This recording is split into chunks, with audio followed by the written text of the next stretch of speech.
This is going to be a good service. All right, strong? That's it? That's it. All right. Hey, we are in the middle of a series about rest. It is the unicorn of life. Rest. You chase it, you plan for it, you sit there thinking that you've achieved it, only to find that yet again, it eludes us all. Rest is this thing that we do not comprehend. And I'm going to put it to you that we don't understand rest because it actually comes from God. And because it comes from God and it's God designed, you and I didn't grow up that way, or at least I didn't. You know what I mean? I grew up in a house that didn't really go to church or anything like that. I wasn't like, we're not Christians. And then my life after leaving the house was, I was doing a lot of my things, dealing in secondhand goods, if you will. Distributing secondhand goods without people's permission, and some people call it theft. It went quiet. Nothing like a good dose of judgment from the crowd. That, or you just felt completely understood, at which point, everybody grab your handbags, okay? We don't understand it because it's not what we grow up in. I mean, most of us probably grow far from God, or we grow really in this close-knit relationship with this thing called religion, which is a lot of what you got to do, but not a lot of why you do it. And so we don't know rest because we think rest is to recline, to chill, to just sit. And if you're like me, oh my gosh, I struggle with rest.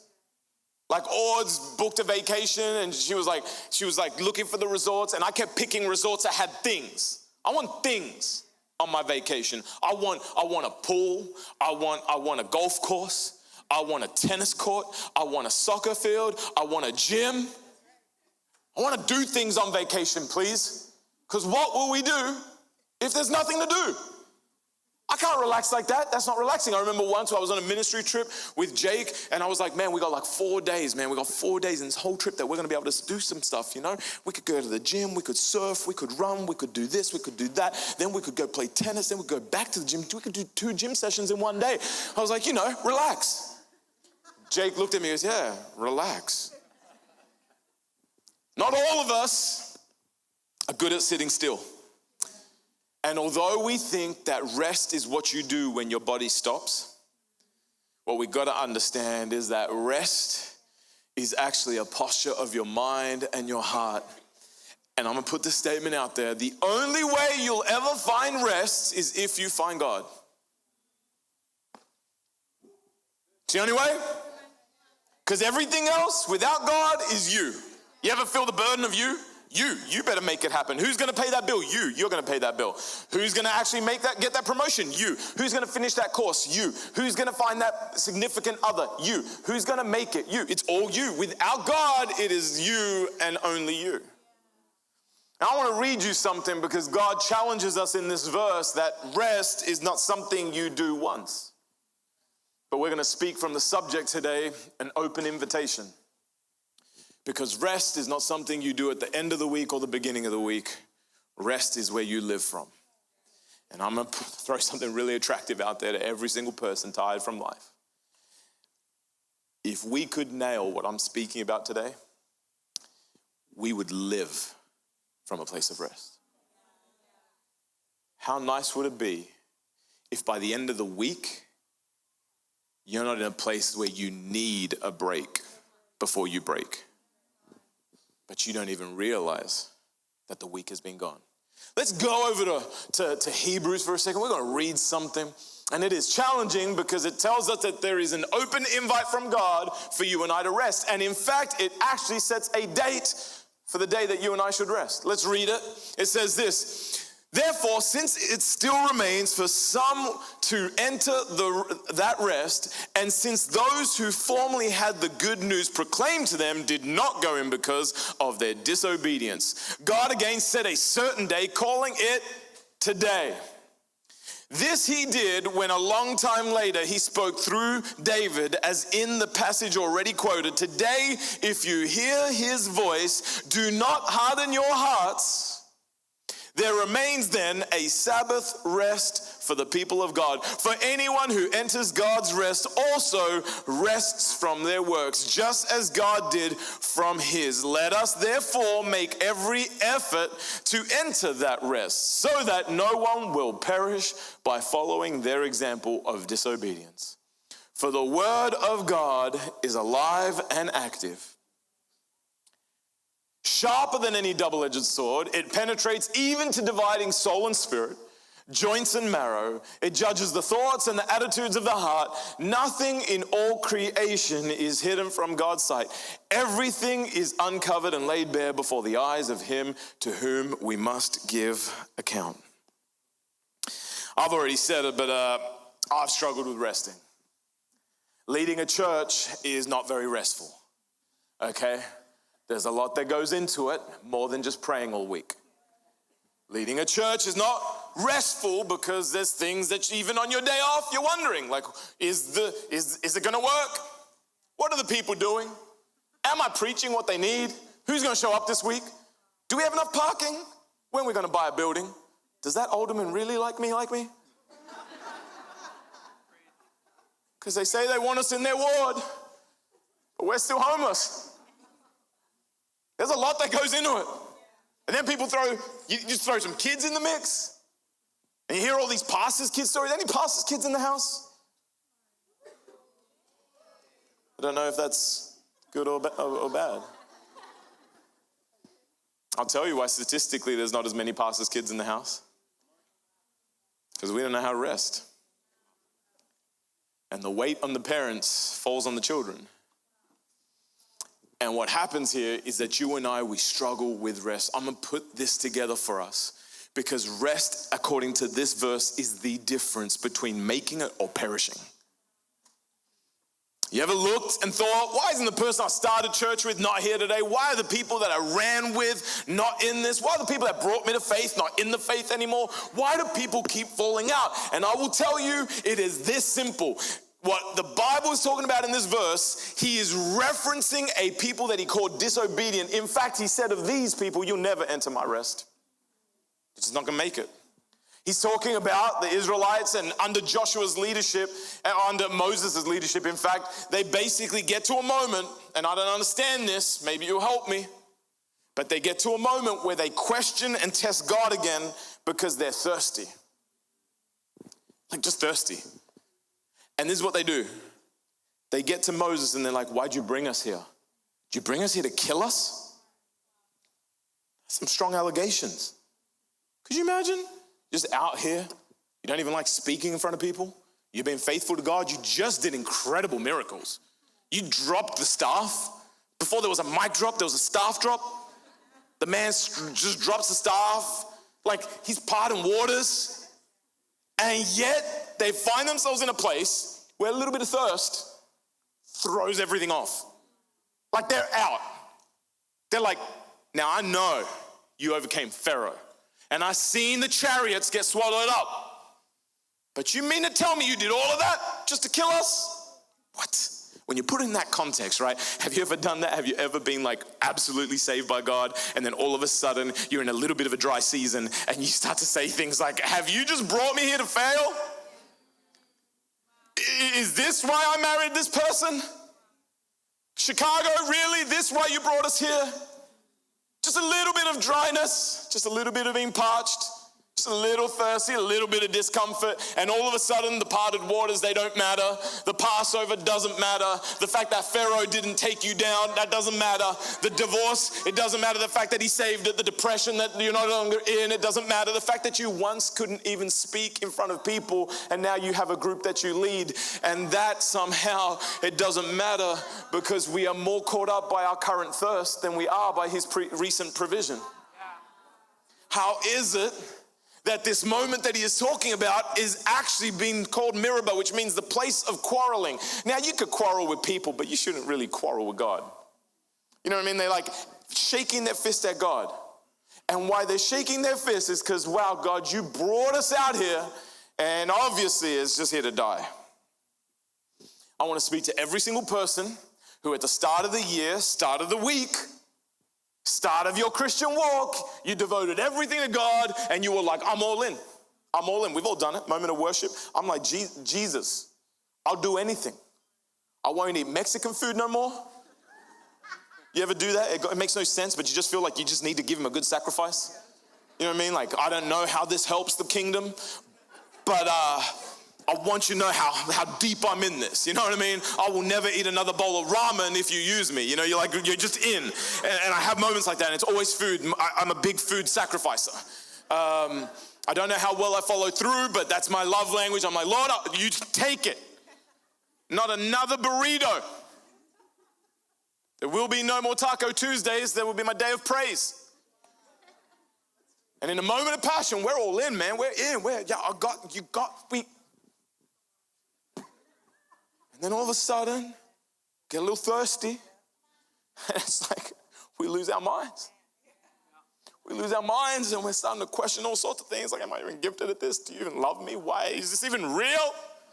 Let me start deconstructing, and we just start to tear things up. And the reality is that we've been so focused on the destination that we've not realized that God uses the design of a wilderness to actually make us ready for what we need to be at. What's really interesting about this scripture is that people, through disobedience, missed out on where they were meant to be, their inheritance, and they missed it because they forgot that God actually walks you through some things before he gets you to some places. And for every single one of us that are questioning all of God's goodness and whether he loves us and whether we're called and whether we can make it and Chicago and really waited so long to be married and this is where we're at in this season right now. I wanted children and now I'm struck and what's going on, God? And it's so quick that we forget that he never promised us a lack of trouble. There is something that we miss in this, and the minute we start shaking our fist at God is because we forget that we are made to go through some things. Why? I'll tell you why. Because God wants to help you understand this concept of rest. And if we're going to understand the concept of rest, we have to understand that it's buried in this concept of trust. Note that until they entered his rest, he didn't want them to enter into their promise. God was speaking figuratively because the whole book of Hebrews offers a few major themes, one of them being that the rest that Jesus provides is greater than the rest that Moses could provide. Moses was leading them to a physical place, and Jesus comes and tops that, and he's like, hey, better than you just living in a place of rest, I'm going to come and offer you that you live from a place of rest. So in every single challenge, what you and I have an option to do is we have to learn how to rest in the trial so that we actually are not affected by good or affected by bad. In fact, you are the same person when your bank account is low, and you're the same person when the bank account is high. You are the same person when your husband and wife, your relationship's good and when it's bad. You're the same person when you got a lot of influence, and you're the same person when you don't have any. Because if you get into the land through works, that's the only way you'll ever be able to sustain it. How many of us are rejecting the invitation to every day find ourselves in a place of rest? And I'll tell you this, the church is sick and the church is tired because the church has made growth a whole series of events. You could be here faithful on a Sunday, and you could go on a Thursday, and you could do a midweek thing, and then you relax on a Sunday or a Saturday, and you have a Sabbath, and we're good. But let's now bring some meaning to the fact that it says that man was not made for the Sabbath, but the Sabbath was made for man. You know what that means? It means that we weren't made to arrive at one day of rest. Rest was meant to come with us. So if it is true that a few weeks ago, everything we're talking about and the offer of Jesus is salvation, and I said that the number one reason we're not resting is we have underutilized salvation, I want to teach you a real simple biblical precedence that has a lot of bad branding attached to it. Like there's a lot of bad branding in church, like tithing, bad branding. No one likes that. You don't start saying, I'm going to bring your friends next week, I'm preaching on tithing. No one's like, ooh, yeah. Oh, wait, pastor's doing a series on tithing? No one ever says, like if I say, hey, bring your friends from the club, I'm talking about sin. No one's like, oh yeah, round them up. Here's another one. No one loves this one, but this is what we're gonna sit on, and it's obedience. Yeah. Nothing but the best on Labor Day weekend, okay? We're talking obedience. And we're gonna talk obedience because it is obedience that is often missing from your relationship with God. In fact, this kind of dropped for me as this week my kids were being awesome. Oh, I marked that up. And again. And I looked at them and I said, hey, you want a few things? This is how you pay me. You pay me with obedience. When you give me obedience, I'll give you the world. Give me obedience, I'll give you anything you want. You want more candy? We'll take the trip to the dentist together with those cavities.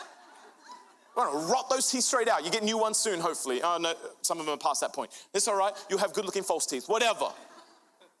You're obedient, you get the toy. You're obedient, you get all the time. You're obedient, you get a yes day. You just show me that you pay me with obedience, because obedience is honor, it is respect, and it is here because I'm trying to guide you somewhere. How often have you been present somewhere but not really active? Let me tell you this. If this Christian thing's not working for you, my question is this: don't just be present, but how active are you? We're going to touch on those of you in this room that God has asked you to do something, you're not doing it. Because obedience is stepping up sometimes. Obedience is going for the job that you're underqualified for. Obedience is stepping out in the thing that you're afraid of. And obedience is stepping into the thing that you think might overwhelm you. Obedience is actually prophetic. You know how it's prophetic? Because God knows what he's about to do with you, and he needs to see what you do with the things that he asks of you. Remember that job I told you I had? Before we get in our points, let me just bring you to this moment of obedience. The very thing that called me in the church, so I had a nervous breakdown, I lost my mind. And I often say it like, but I don't know, like I literally thought aliens were coming. Yeah, it was very scary. Constantly looking up to the sky, like any moment. That's how far gone I was, okay? I was gone. And I remember I needed a job, and I was like, man, God, you need to give me a job where I get paid, but I don't do stuff. How many want that favor? Some people didn't raise their hands because like, got it. I don't want to offend anyone, but road workers. In Australia, they can't hear me over here. In Australia, there's like a lot of people, but only one dude digging the hole. Everyone else is just supervising. It's kind of like more of a team effort than it is anything else. But I remember I got this job, I was like, I need this job. So I go to this temp agency and I'm like, hey, I need a job. And I didn't bring the aliens with me. You know what I mean? I left that part out of my interview. I was like, everything's great, I'm at my best. I'm thriving. I've never been calmer. Meanwhile, my legs under the table like, grrr. And so they look at me and they go, you're just the person we want. And I was like, you ever go for a job that you hope you don't get? That was me. I was like, I hope they don't give this to me. And so like I go and and then I show up and I'm like, yeah, I'm in the best place ever. And they're like, you got the job. I'm like, oh God. I remember I go back to God and I'm like, God, you know I can't handle this job. Like I can't do this job. I can't do it right now. I can barely keep myself together for an hour. I left the house for an hour and a half and I'm falling apart. Like, God, I can't do it. And I felt this small prompting from God just saying, take that job. So I'm like, all right, I show up on my first day. I'm nervous. And on my first day, I got made redundant. But they're like, I don't know how this happened. They go, we need a go-getter like you for future roles. I was like, yes, you do. Yes, you do. I tell you, for 6 months, Chris Carmona just sat at a desk. I had a whole routine down. If you're new and you haven't heard it, I came in, I said hi to everybody. I got everybody breakfast. Everyone loved me. I got them coffee. Then I went on Smoko. I didn't smoke, but I went on Smoko with people. I went and I faxed things. No, first I printed things, then I copied them, then I faxed them. I wasn't faxing to anybody and I wasn't printing anything. I just knew Chris Carmona needs to look busy to enjoy this favor. And then I would go to the bathroom, and I come back, and then I go to the Coke machine, then I come back, and then I go on lunch, and then I would answer fake emails. I'd look at the screen, and I learned that if you could just look at a screen and when people walk past, get frustrated and tap, if you do that in an office, everybody's gonna come back and say, oh, I'll come back to you later. I learned the art. Let me tell you this, fast forward, I brought more people to Jesus than ever before. I healed in that position. On the days that they gave me work, I was integrous, and by God's favor, I outsold and outpushed and brought more clients in than anybody else. And it was completely effortless. And I'll tell you why. Because when you're obedient, it is the difference between God being present and God being active.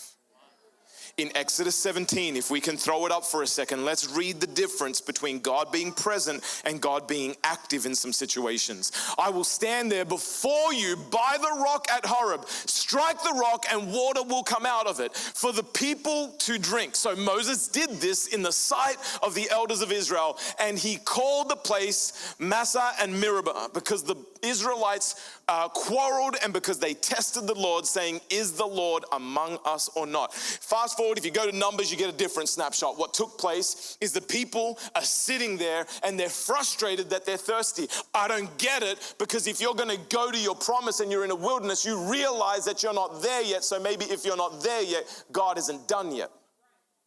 We got to stop looking at moments of preparation as insult, and we got to understand that a moment of preparation is God's involvement.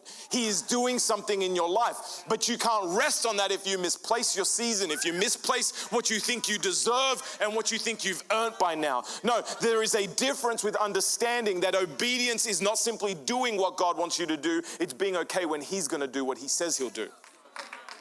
Timing keeps your heart sweet, and we're going to get into that for a second, because church, if we're going to learn to rest, I can't just teach you about Sabbath. I could give you all the Sabbath practices, I could give you all the Sabbath days, I could tell you how to prep for it and how to do those things. And at the end of the day is this: if Sabbath is a day you visit, not a day that stays with you, you don't understand Sabbath. You don't visit Sabbath, Sabbath stays with you. Why is this whole Christian thing of any appeal to any person from the world? Like, why is church something that is the best kept secret that shouldn't be? I'll tell you why. Because we've got a world that's tired. They're tired of not having an answer. They're tired of not knowing how to get about their days. They're tired of not knowing how to make their marriage work. They're tired of not knowing how to actually live up to the titles that they think the people want them to have. The world is tired. And we will not bring them to Jesus because we know how to rest one day a week. There is a calm to someone when they know that they've got it figured out. My favorite quote is that confidence is quiet. Are you confident on the road ahead? Are you confident in the thing that God has called you to? Because Christian, the best thing you could do is understand that what God called you to, He'll show up to with you. And if you can misplace the moments of trial and think that they are moments of actual, like God just leaving you, if you think that trial is betrayal, all of a sudden you feel you've got cause and reason to act out against a God that is present. And when you miss He is present, all of a sudden what you do is you squander a moment. And for these people, pre-Jesus, pre-unlimited grace, they actually never enter the rest that was available to them. But how many of us sit here in moments of a wilderness journey on our way to promise? Because guess what? It doesn't happen once. It doesn't happen once a year. You don't graduate as an intern. You don't graduate as an adult. No, there is always a trial, and every moment is an opportunity and a test. But the difference is this: while the people were being tested, they missed it and they chose to test God. Do you know that God already passed? Like, He passed.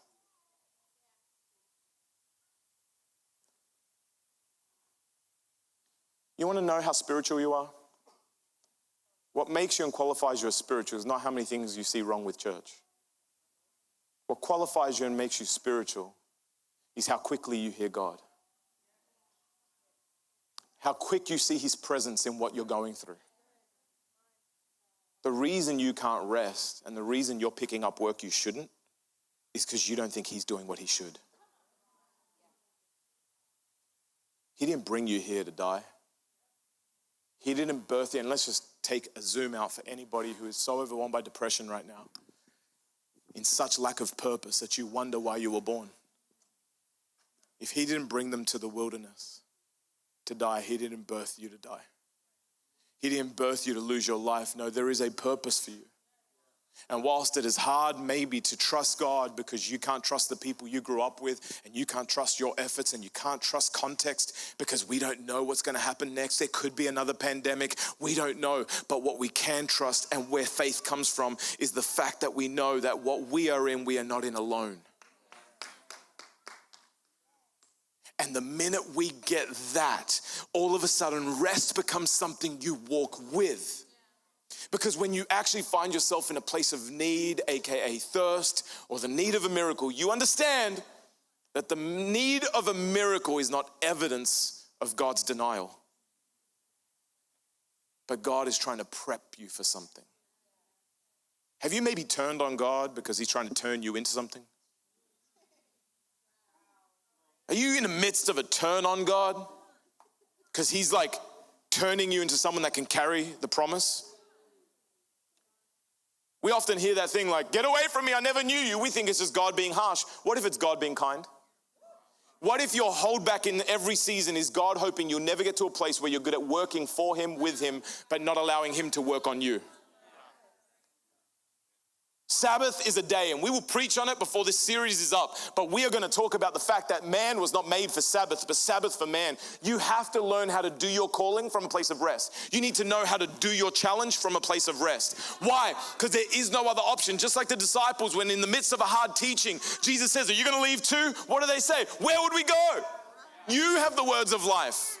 Now, those same words are the words that Moses was empowered with. Those same words brought water out of a rock, and those same words will take a desert season for you and turn it into a season of flourishing if you give God your trust. Hey, person that doesn't know Jesus and doesn't know this whole church thing, let me tell you, there's nothing more restful than knowing that God's real and he's got your back. The world might not like you, but he loves you. People might let you down, but God, he'll pick you up. So if we're going to make it in this journey and we're going to learn, church, how to really rest, let's go to number one, and it is this. We're going to spend some time learning about what does obedience do. Number one is this: obedience is weightless. You do not have to carry any weight when you walk in obedience. There is something beautiful about knowing. Let me bring it to you this way. Have you ever lived in the difference between being a boss and having a boss? There's something so nice about having a boss once you've been a boss. You know why? Because have you ever had a moment, maybe this is just going to reveal how bad of a worker I was, at which point, let's glaze over it, don't judge me.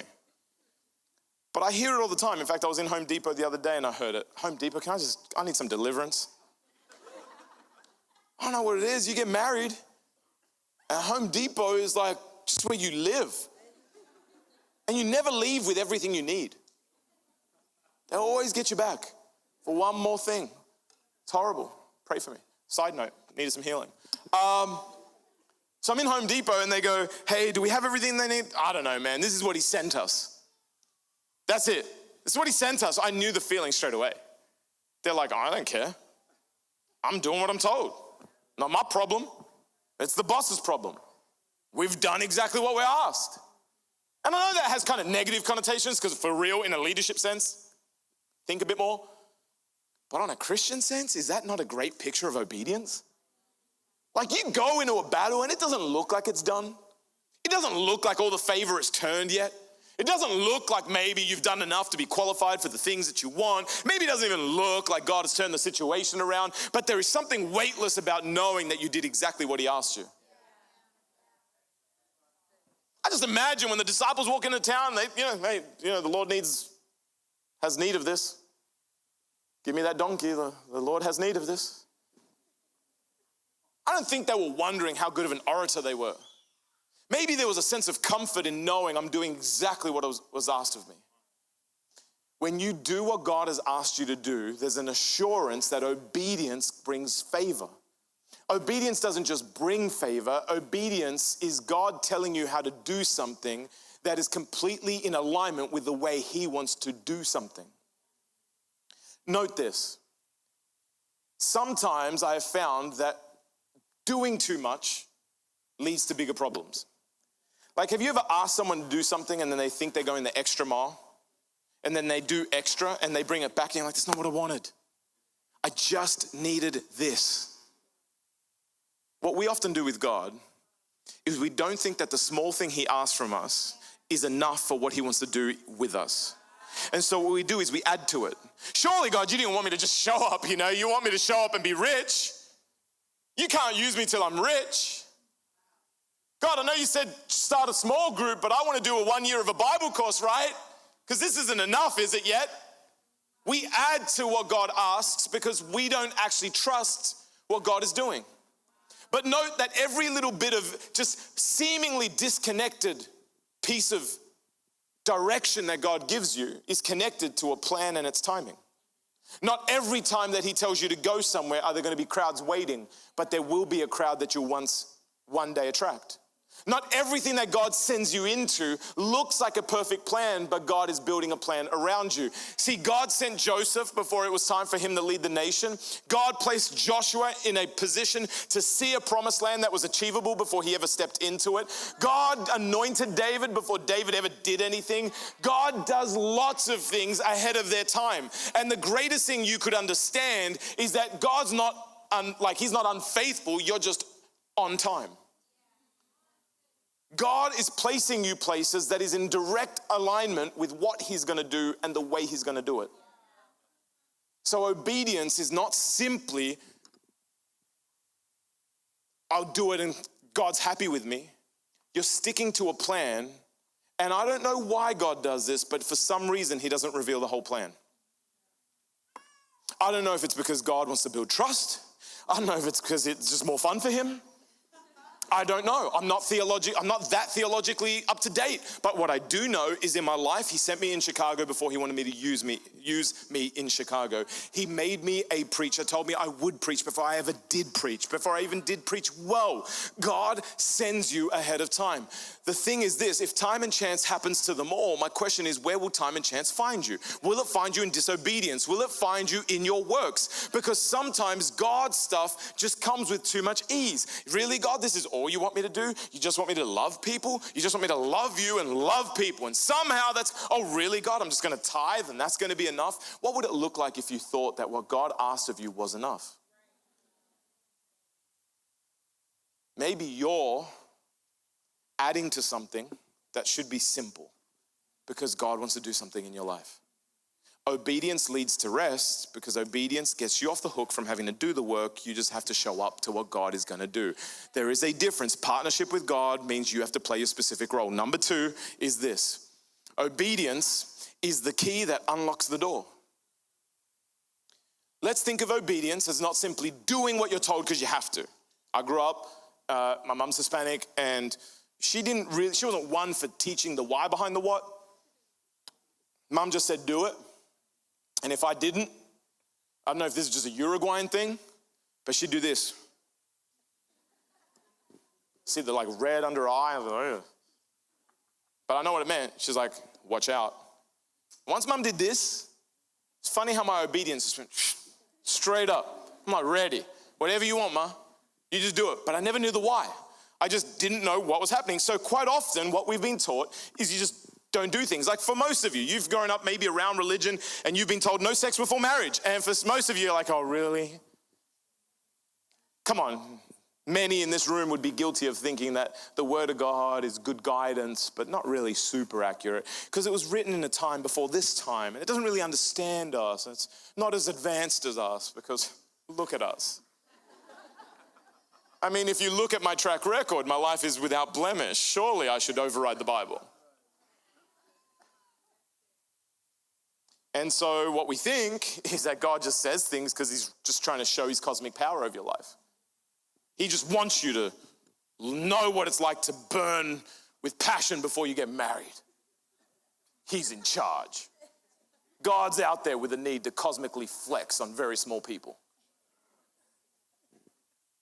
We don't often realize that with every God command, there's God mechanics. So the whole thing with sex before marriage is because basically there's a whole bunch of stuff. But one, it's two becoming one. You are joining yourself to someone that you may not stay with. You are giving yourself and part of yourself to someone who may not steward it. Not only that, if two become one, whatever problems they have and whatever spiritual problems you have just became one. If they have a propensity, you may leave with one. More thing, oh Chris, that just sounds so, no, there's more going on there. There's more going on there. Now I don't have time to go into all that, but I show you just that is, there are mechanics. There are mechanics to the things that God asks. So let's take obedience out of the realm of God flexing and let's make it into the realm of every task God gives you is actually God shaping a key that opens a door that you've been wishing and wanting to be unlocked. What if every specific moment, task, appointment that God puts your way is actually a key, not a flex? If what God is asking of you is not a flex, but it is a key, maybe it's about to unlock doors that you have felt have been shut for months and years. Maybe God impresses on you tithing. Now, tithing is not an investment strategy, or is it? Because you are backing God and you are saying that He has a better return than your next opportunity in front of you.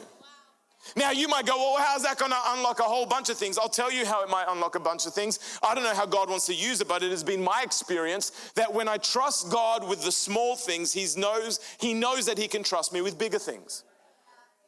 We trivialize this in church, but the amount of people that come up to us and say, man, this isn't working in my life, and this isn't working in my life, and this isn't working in my life, and you speak about biblical truths, they scoff at you. Like when our country went just crazy, like during pandemic, remember? Everything happened. Viruses are flying. I remember I was like wiping down every bit of like groceries. Just everything. I was like, even the, you know when you get a plastic packet and you open the seal, I was wiping down that. And Audrey looks at me, she goes, I'm not doing that. And I was like, done. Okay, I can't sustain this. But remember, we got crazy. We had a moment of absolute divide, racial divide, political divide, and like everybody we just lost our mind. We stopped caring for each other. We forgot that we did care for each other. Everything went out the window. And you know that the number one thing I came to as a pastor, because what people looking at me in meetings, they're saying, what are you doing about this? I'm like, first of all, I'm 36 or something. Second of all, I am new to your political dynamic. I'm from Australia. And I'm not even from there. I got imported there. I had no choice in the matter. I'm like Uruguayan. I'm not even that. I'm only half. So I don't really know what I'm doing with myself. And people ask me things like, what are you doing about white supremacy? I'm like, that seems like a very big task. I don't know. What are you doing about the violence? All of a sudden, as a pastor, the world looked at me. I didn't even run for president. As far as I knew, it wasn't my job title. But the world just looking at me.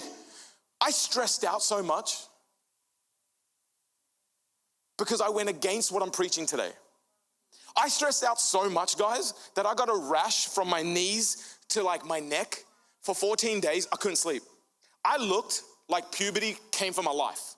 Like I just had it looked like acne. I'm just scratching. I'm in hell. I felt like, God, am I Job? I get extreme. It happens quick. It was a very stressful time. I'm sorry. But you know what I forfeited? I can tell you the moment it switched. It was the first Zoom meeting where someone questioned me and I came confidently. You ever come in with some confidence? Like in school, you think you got the answer, you don't. What's 2 + 2? 7. They're like, what? Everyone's looking at you, what? What are you saying? I'm in a meeting and I get asked, what are we doing? And I'm like, prayer. And all of a sudden everyone's like, what the hell's, who? This is our pastor? All you got to offer is prayer. We need real solution. You know why people said it? Because prayer hasn't changed it yet. We're in the wilderness and there's still a rock and there's still thirst. And we've been traveling for days and days and days, and we want to know what our leader's going to do about it. And as the leader, for some reason, the very thing that broke my depression, and the very thing that got me out of every bit of trouble, and the very thing that got my sanity back, and the very thing that I experienced heal me of cancer and all the things, that very thing all of a sudden I felt shame for. God gave me a key to unlock doors, and for a reason that is unbeknownst to me, everybody's different opinions made me be ashamed of that key. You know what went wrong with Moses? He gets reprimanded for the very same thing. The second time, he doesn't speak to the rock because he's confident, he's really conscious of his audience. So because of his audience, he doesn't do it. And this is what God says. God gets angry at him and his brother, and this is what God says. God says, because you didn't choose to honor me in front of the people, you didn't see fit to honor me in front of them, you too won't enter my rest. If we don't know how to rest in times of trouble, I'm promising you this, that we will miss the moments we were designed for. Obedience is not simply God flexing. It is God telling you exactly what will bring that door to an open. If God is asking you to start giving, if God is asking you to start joining a small group, if God is asking you to wake up at 5 a.m. and spend time with him, if God is asking you to forgive, if God is asking you to get closer to, if God is asking you to sit in this church, and I'm aware it looks nothing like what you prefer. Like maybe you're full gospel, or maybe you're full just far more calm and chill. No, worship, there is a limit to the worship. You don't go past this. None of this. Definitely none of this. Maybe this church is too loud, it's too feedbacky. All of that to me is whatever. What's God want? This church may not be your forever church, but it might be just what you need to unlock some spiritual doors you've never been able to unlock before. Maybe you've been really, really involved in different ways, but you've never been able to unlock what it's like to hear God's leading and prompting. Maybe you've never been able to lift to the leader that he wants you to be. Maybe you've never felt confident to speak, and maybe this church does not look like the key to the door that you think you need. But what is God saying you need? Because obedience is a key that unlocks the door. You might scoff at it, but I'll tell you what, I've noticed that there is usually, when God gives me something, there's much less key and way too much door. There's much more key, there's much more door than key. I'm often like, God, this little thing, how's it gonna unlock my destiny, my depression, my healing? God, it seems so small. You know what? The smaller the key, the bigger the glory. God doesn't give you keys that look like they belong to doors. God gives you keys that show you that just as he was standing at the rock alongside Moses, he is present in the very thing that you're in. You don't need to be obedient because it just makes him happier with you. You need to be obedient because God has given you a key that is designed for the door that you can't open. If he's put it on your heart, tell that leader. If he's put it on your heart, call your mom. If he's put it on your heart to step up. You know who I want to honor right now? Katori. It was in college. Had to step aside for a season.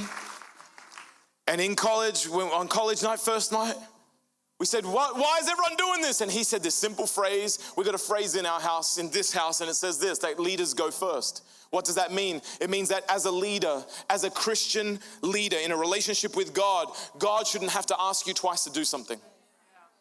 So if God asks you to stand and worship, you stand before anyone else does. If God asks you to do something, you do it.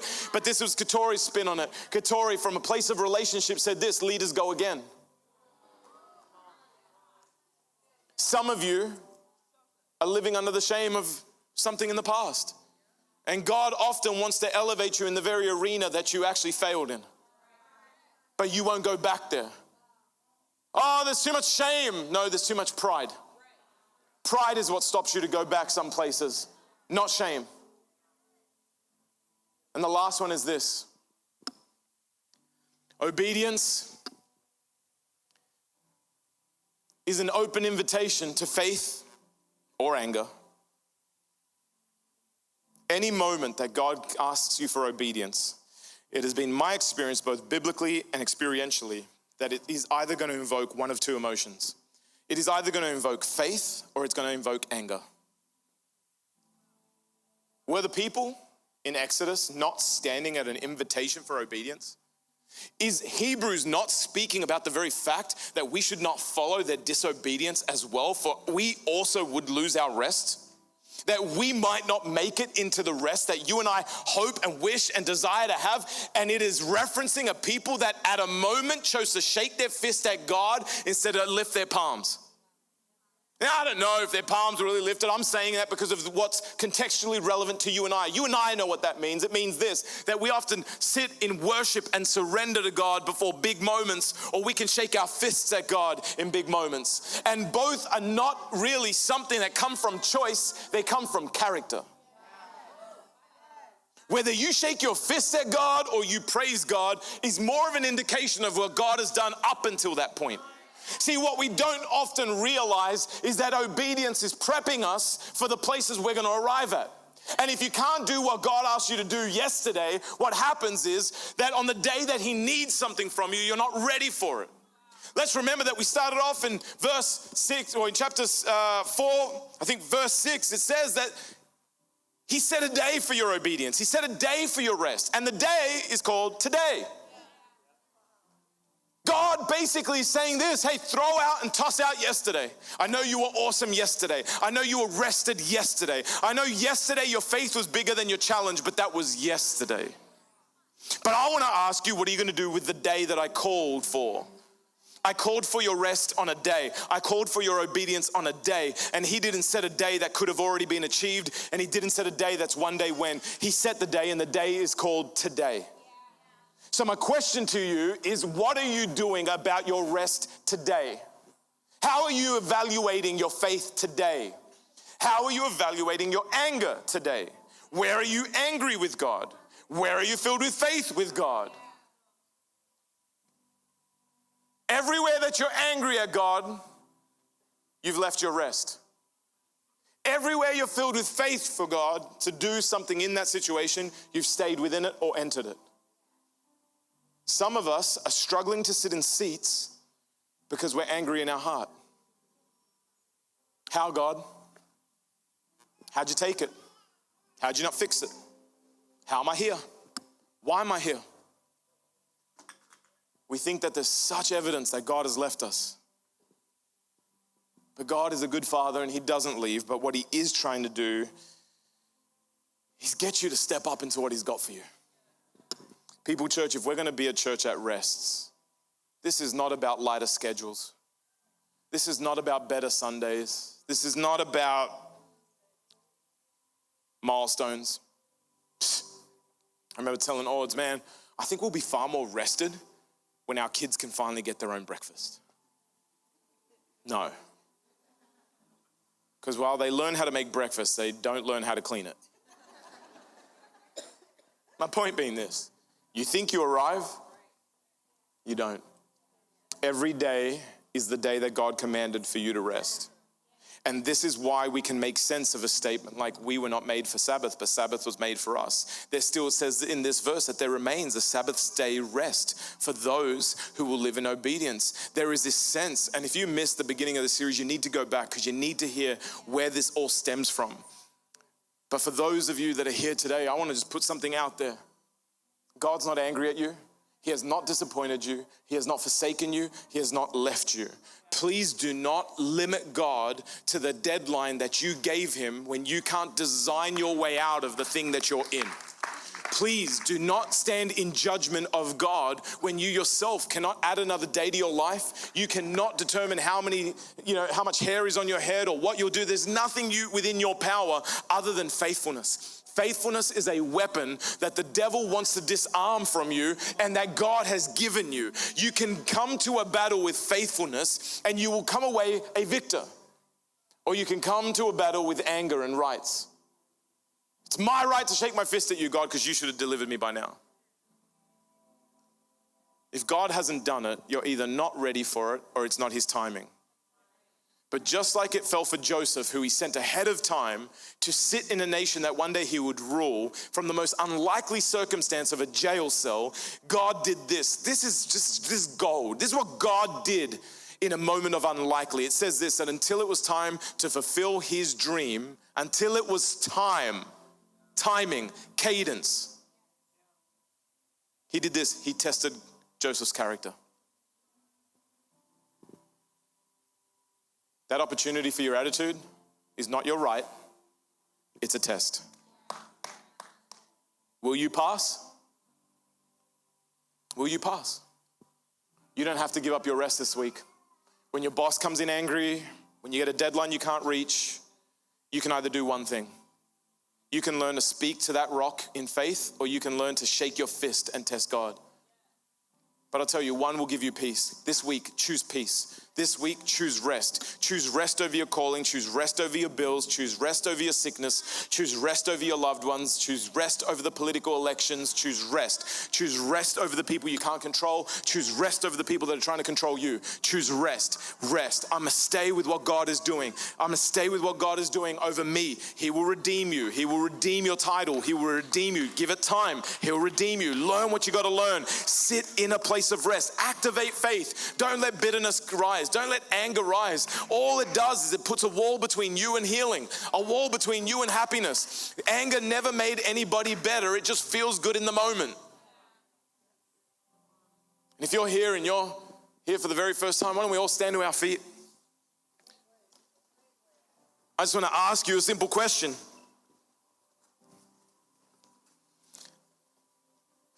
I think this message is really relevant to anyone that doesn't know Jesus. Or maybe you're like me. I knew Jesus.